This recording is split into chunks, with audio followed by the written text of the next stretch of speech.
Netcasts you love. From people you trust. This is Twit.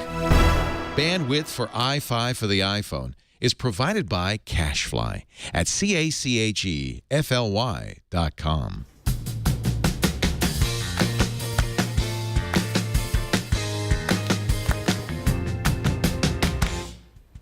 Hola, amigos. Welcome to March 2013 and also episode 30 of i5 for the iPhone. I'm Sarah Lane, and this is the show where we pick 5 of the best iPhone apps, news, tips, and tricks, and make sure you know about them. Ready? Yes?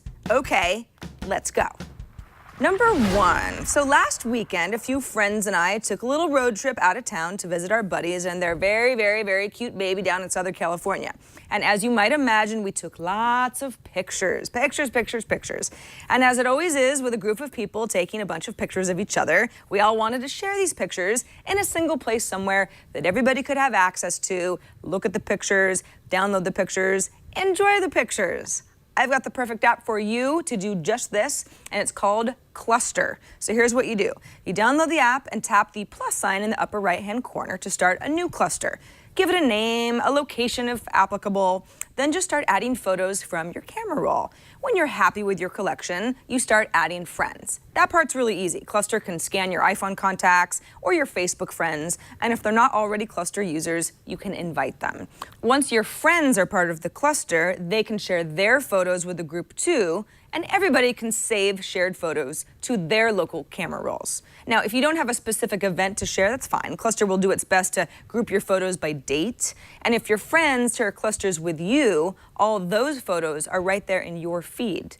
Now, you might remember an app called Flock. I talked about it way back in episode 5. That was so long ago. Cluster is the same idea, but I think it's more structured and, in my opinion, also easier to use. It solves the problem of fragmented photo collections, and it's free. Number 2, we got an email from Dan Keller who writes, I recently bought a MacBook Air, which doesn't come with a remote like my old MacBook did. What's your recommendation for the best app that would allow me to control a keynote presentation? I don't mind paying for a great app. Well, Dan, I think you're in luck, and so is anybody else who builds presentations in Keynote. That's an Apple product, because Apple makes a 99-cent app called Keynote Remote. That's exactly what you're looking for. Just link Keynote Remote to your main Keynote presentation, and away you go. You can choose portrait or landscape orientation and toggle presenter notes on or off. Even though the iPhone is basically a little supercomputer, it does work really well as a remote too. Hope that helps, Dan. Number 3.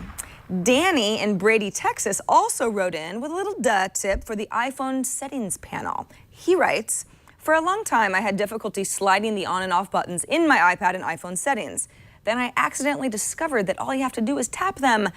Duh! All right, now I have to admit, I didn't really know what Danny was talking about until I went to my settings, and I realized that, yes, many of our settings options are actually on-off sliders.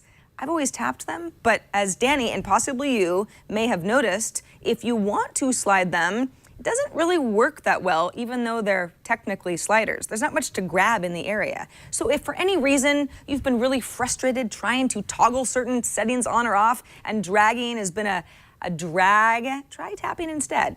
Tapping for Serenity. Serenity now. Number 4. Many of you watch my other iOS show here on the Twit Network, iPad Today. It's a great show. I know you love it. Hopefully you love it anyway. And if so, you know that I love my cooking and my recipe apps. I am not a good cook, but I am enthusiastic about it, and there are a lot of apps out there. But I don't think some of these apps work as well on an iPhone as an iPad because the screen's smaller, and food apps tend to be very visual. However, I do think Pana is worth a try. This app is free to download, although it doesn't really get you much beyond some recipe previews. Pana works on a magazine-based model. It's $5 to access individual issues of this magazine, or $15 per year for bi-monthly issues, so that's about 6 issues per year. Once you download an issue, you then unlock a handful of recipes, hours of video with step-by-step instructions by famous chefs. You can review your library via the issue or by recipe. You can filter your recipes by ingredient or chef or prep time, all sorts of stuff. And you can easily add ingredients for a recipe to your shopping list. This is where I think the iPhone really shines as that kitchen companion. HD video is nicer on my iPad, yes, definitely. But when I'm at the grocery store, I've always got this little guy with me, not always got the iPad. Now, I also love cooking shows, and Pana's video tutorials are really professional. They're really nicely done. So I've been AirPlaying them to my Apple TV in my living room to watch on a nice big screen. I prefer that to my iPhone. You might not all have that same solution though, but I do think that's key for a recipe app like this, for me anyway. There's a ton of great info inside Pana, and if you're the type of person, you find yourself throwing a magazine, cooking magazine into your shopping cart at the last minute when you're at the register, if you do that on a regular basis, Pana might be the perfect app for you. Finally, number 5, let's finish off with a great little duh tip. So many duh tips this week from Paul, who points us to a Lifehacker article that'll help you navigate phone extensions and trees. So let's say you have a friend or a colleague or anybody you have to call frequently, and you need to not only dial their phone number, but then their personal extension or some other combination of numbers in order to reach the right person. Paul writes, you can actually set it up so the phone automatically dials your extension for you. When setting up a contact, just enter the number, followed by a comma, and then the extension. I assume you can do this for telephone trees too. If you want to dial tech support, and it's always option 2 and then 3, you can have the telephone number, comma 2, comma 3. Amazing. This makes my life so much easier. So just to be clear, this tip only works when you add a number to a contact. It's not just for one-off dialing. But think about all the potential contacts that you could apply this to.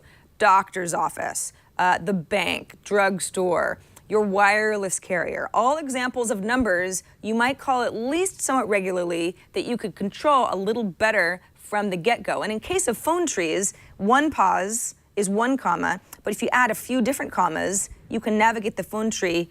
Sometimes they need you to take a little beat here and there, so you can make it your own. Loves it. Well, we hit 5, and that means we're out of time. Thanks for watching, everybody. If you'd like to auto-download this show every week, just hit the subscribe button at twit.tv/i5. That's where you can catch up on past episodes and find links to our featured apps, tips, and tricks too. Email us questions, tips, and app ideas to i5@twit.tv.